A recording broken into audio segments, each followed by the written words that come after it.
নমস্কাৰ বন্ধুসকল, সকলোকে মোৰ নতুন এটা ভিডিঅ'লৈ আপোনালোকক সকলোকে স্বাগতম জনাইছোঁ। আজি যিহেতু ৰক্ষা বন্ধন, সেয়েহে ৰক্ষা বন্ধনৰ সকলোকে বহুত বেছি শুভকামনা জনালোঁ। আজি মোৰ ঘৰতো ৰক্ষা বন্ধন পালন কৰা হ'ব। ৰক্ষা বন্ধন পালন কৰিব, কিন্তু এতিয়া নহয় বাৰু, এতিয়া বাৰু ৰাতিপুৱা 9 বজাত মোৰ ব্লগটো ষ্টাৰ্ট কৰিছোঁ। মোৰ ভণ্টিসকল আহি আছে। আজি সন্ধিয়াহে হ'ব আমাৰ ঘৰত ৰক্ষা বন্ধন অনুষ্ঠান। গতিকে মই এতিয়া যাবলৈ ওলাইছোঁ মোৰ দেউতাক লৈ গোৱালপাৰাত থেৰাপি দিবলৈ। দেউতা অসুস্থ অলপ, দেউতাক লৈ গোৱালপাৰা জিলাত যাম। তাৰ পৰা আহি আপোনালোকক দেখুৱাম। তেন্তে আহক ভিডিঅ'টো এতিয়াৰ পৰা আৰম্ভ কৰোঁ, কাৰণ আজি ৰক্ষা বন্ধন সন্ধিয়া হ'ব। কাৰণ কিয় ৰক্ষা বন্ধনৰ যিটো ৰাখি বন্ধাৰ শুভ মুহূৰ্ত আছে, শুভ সময় আছে। আপোনাৰ দুপৰীয়া 1:33 পৰা সন্ধিয়া 9:07 ভাল সময় আছে। গতিকে সেইখিনি সময়ত ৰাখি বন্ধন কৰা উচিত বা পঞ্জিকা মতে। সেয়েহে আমি প্ৰত্যেকবাৰে নিয়ম পালন কৰি পেলাই পঞ্জিকা অনুযায়ী ৰাখি বন্ধন অনুষ্ঠানটো কৰোঁ। তো এইবেলিও কৰিবলৈ ওলাইছোঁ। তো এইবেলি ভাবিছোঁ আপোনালোকক অকণমান দেখুৱাওঁ কেনেকৈ পালন কৰোঁ। তেন্তে পলম নকৰি ভিডিঅ'টোৰ মাজলৈ সোমাই যাওঁ। তেন্তে আহক আমি এতিয়া গোৱালপাৰাত যাওঁ, তাৰ পৰা আহি ৰক্ষা বন্ধন পৰ্ব আৰম্ভ কৰিম। এই চাওঁ, আমাৰ চিষ্টাৰ এজনী প্ৰথমতে পালে চেৰাজেবত, এয়া ৰাখি পিন্ধাব।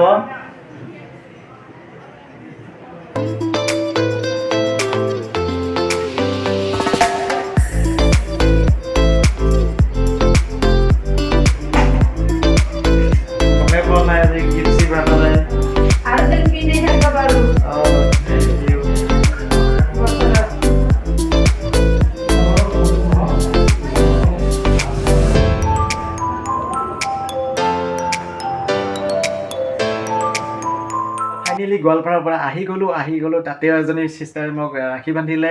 চিষ্টাৰ এজনী পাই গ'লোঁ। গোৱালপাৰা চেণ্টাৰৰ থেৰাপি চেণ্টাৰৰ মেম হয়, দীপালী মেম বুলি আমি মাতিছোঁ। তেখেতে মোক জন্তদা বুলি মাতে। গতিকে তেখেতেও ৰাখি বান্ধিলে। তো মই নাজানো যে তেখেতে ৰাখি বান্ধিব। গতিকে তথাপি ভাল লাগিল, খুব বেছি। এতিয়া বাজে 2টা বজাত এতিয়া ভাত চাত খাম, তাৰপিছত খাই লৈ পেলাই বাছ ভিডিঅ'টো ষ্টাৰ্ট কৰিম সন্ধিয়া। তো বন্ধুসকল, ভাত পানী খালোঁ। এতিয়া ভাত পানী খোৱা দোৱা হোৱাৰ পাছত মোৰ এতিয়া বাজে 5 বাজে। ভাত পানী খাই দি পেলাই দোকানত গৈছিলোঁ। দোকানৰ পৰা সেইখিনি বাৰু দেখুওৱা নাই। দোকানৰ পৰা আহি পেলাই এতিয়া ডাঙৰ ভণ্টি অলপ আগতে ফোন কৰিল যে তাই বিশেষ কাৰণত আহিব নোৱাৰিলে। গতিকে দুখ লাগিছে, তাই কান্দি আছে। গতিকে তাইৰে বেছি ইচ্ছা যে দাদা গৈ আছোঁ আৰু এনেকুৱা এইটো লাগিব সিটো লাগিব। মোৰ ডাঙৰ এযোৰ কাপোৰৰ কাৰণে গিফ্ট লাগিব বুলি কৈছিলে। তো এইবাৰ মানে তাই আহিব নোৱাৰিলে। তো ৰাখিটো মোক পঠিয়াই দি আছে, আৰু বেছি দূৰত নহয় বাৰু, তাৰ অভয়পুৰীত ঘৰ। গতিকে বিশেষ কাৰণত এটা গা বেয়া হৈ গ'ল, তাই আহিব নোৱাৰা হ'ল। গতিকে তাই অলপমান পূৰা দুখেৰে কৈ আছে। ৰাখিটো পঠাই দিছোঁ ভাগিন ছোৱালীৰ হাতত। গতিকে সৰু ভণ্টিয়ে মোক বান্ধি দিব পাৰোঁ। গতিকে ৰাখিটো পঠাই দিছে। গতিকে তাইক দেখুৱাব নোৱাৰিম, মোৰ সৰু ভণ্টিয়ে ৰাখি বান্ধিব। গতিকে তাই আহকচোন। তো বন্ধুসকল, এতিয়া সন্ধিয়া 6 বাজি গ'ল। 6:33। তো সন্ধিয়া 6:33। গতিকে এতিয়া 7 বাজিব। 7 বজাৰ পৰা ষ্টাৰ্ট কৰিম আমি হেৰি। তো অলপ সাজিব লাগিব, অলপমান ষ্টাইল কৰিব লাগিব, অলপ বেলেগ ষ্টাইল। মোৰ হেয়াৰ ষ্টাইল অকণমান চেঞ্জ কৰিম। তাৰপিছত এতিয়া কি পিন্ধিম ভাবি আছোঁ, কি পিন্ধিম। মোৰ তো এটা হালধীয়া কুৰ্তা ইতিমধ্যে মই প্ৰেছ কৰিলোঁ। হালধীয়া কুৰ্তাটো প্ৰেছ কৰা হৈ গ'ল। প্ৰেছ কৰিলোঁ।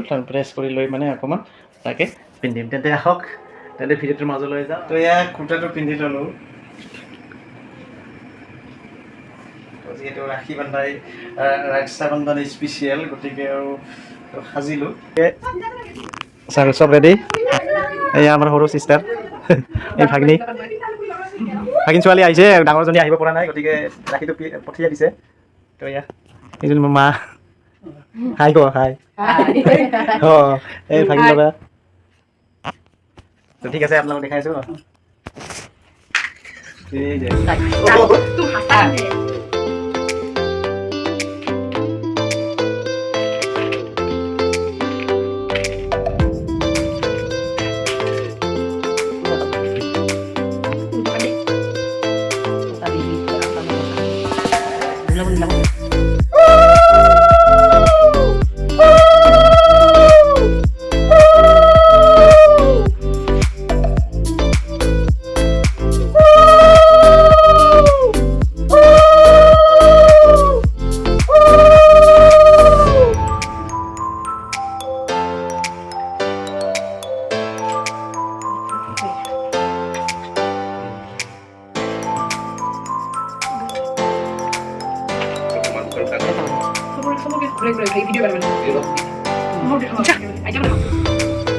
ঠিক মানে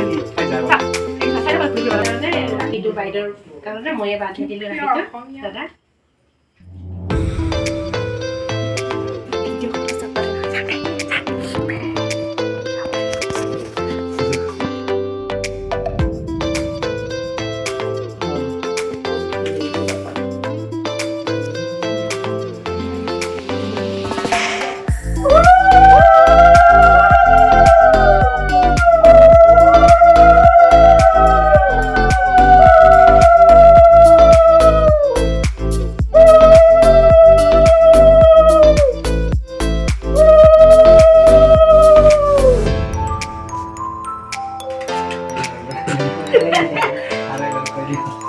বাইদেউৰ আগৰ মিঠাইটো খুৱাই দিলে দেই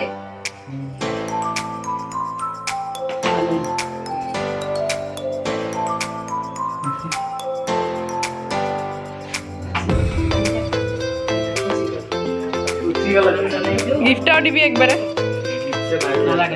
আশীৰ্বাদম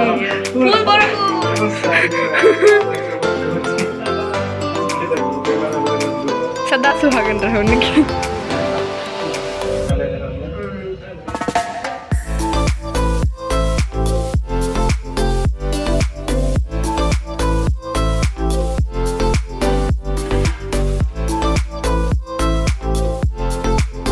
ৰাখি বন্ধা হৈ গ'ল এইবাৰ আমি ৰাখি বন্ধনৰ কেক কাটিম তো আহক কেক কাটো এইবাৰ